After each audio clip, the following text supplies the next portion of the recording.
Guys, I don't know what I found, but it's red and orange and yellow and it's tiny.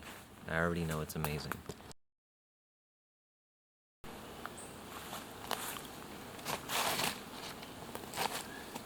The most fantastic fungi are the ones you've never found before. I'm in Puerto Rico right now and it's known for having the most novel DNA sequences out of all of the US, Canada sequencing that's happening right now. And there's a lot happening. So today we're going to be looking for the unknowns. I can't wait.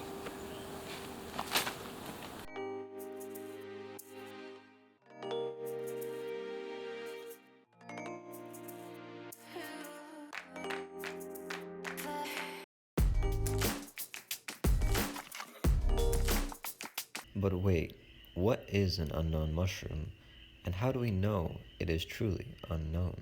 You may think that it's just something that has never been found before or formally described, and you would be partially right, but it's not so straightforward of an answer, as mushrooms can be described formally in an academic paper, can be DNA sequenced, which is the most accurate form of identification thus far, or both, or neither, and we are really interested in the neither. The more data we have, the more conclusions we can draw. Maybe by first understanding some of the more common mushrooms, we can then sift down to the rarities. Now, within the first 30 seconds of walking on this trail, I spotted one of the most common mushrooms on the island, Trametes menziesii. You can see how maze-like and angular the pores can be. This is where the spores are falling from. It is in the same genus as the medicinal turkey tail you may know up in the United States, but unlikely to have the same properties. Because this mushroom is seen everywhere, we can be more certain of its validity. If anything, I would begin to keep an eye out for any parasites that may love to munch on it. Speaking of parasites, I turned around and spotted this black growth on a log I have walked past almost every day this week.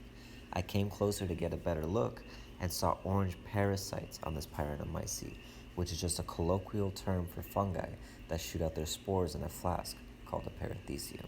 Perithecia are really just the term for when the acci are put into this flask and they're shot out through a hole. And you can see those holes as little dots on this macro photograph of 79 stacked images compounded together. And you can see the parasite more clearly, the orange Cosmospora.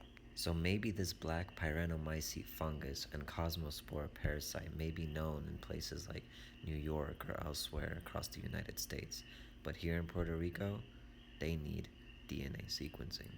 Which path to take?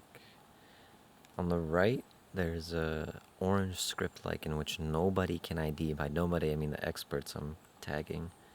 And the yoga trail is where I saw some really cool stocked puffballs.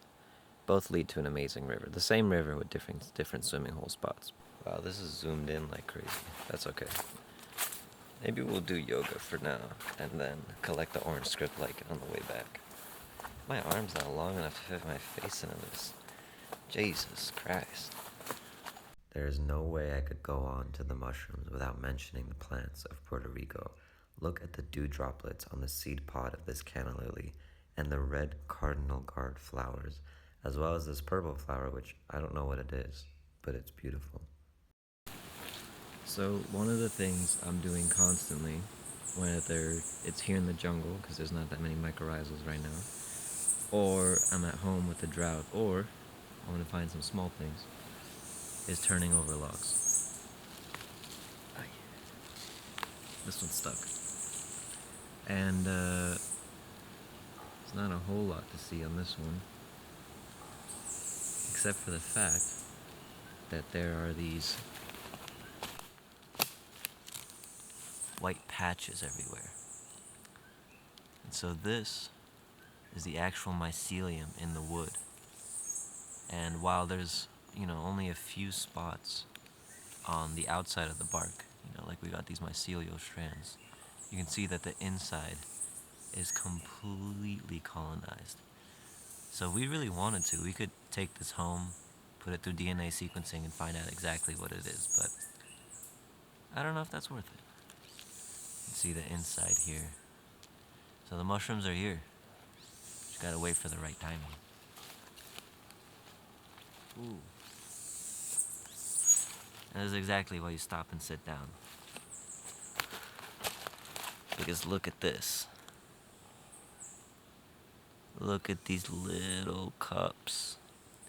If I was back home, I would be calling these Hyal orbelia because they've got this kind of oh, I just got stabbed by something.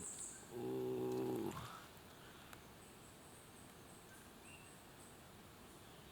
Yep. Constant stabbing, constant stinging. It's okay, it's worth it.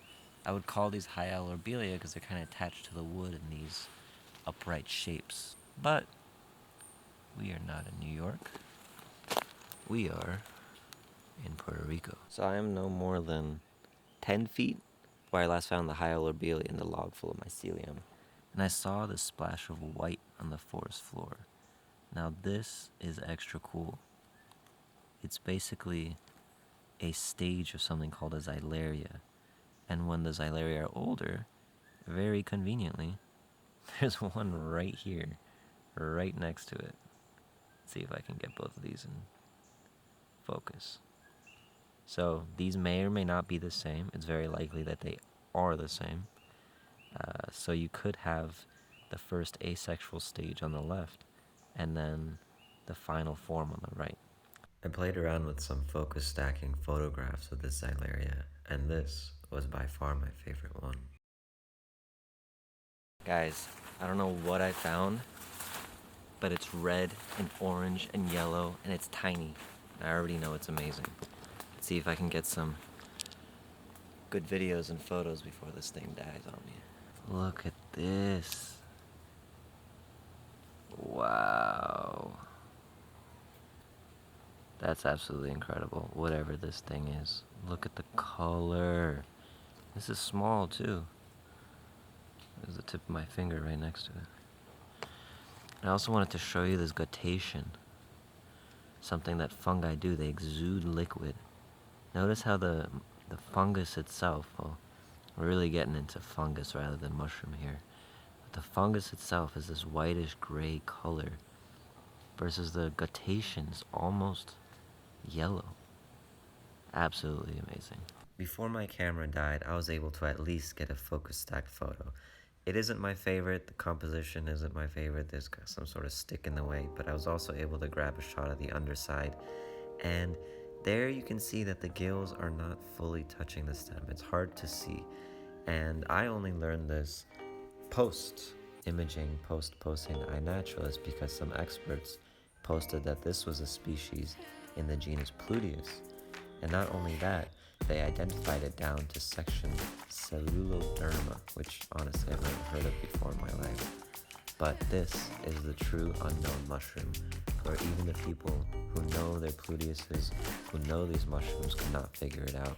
So this is going into DNA sequencing, and maybe I can even get some microscopy on it, although I only had this one sample. All this means is you should tune back in to see the microscopy and DNA of the species when it comes back around. Thank you for watching, and don't forget to laugh.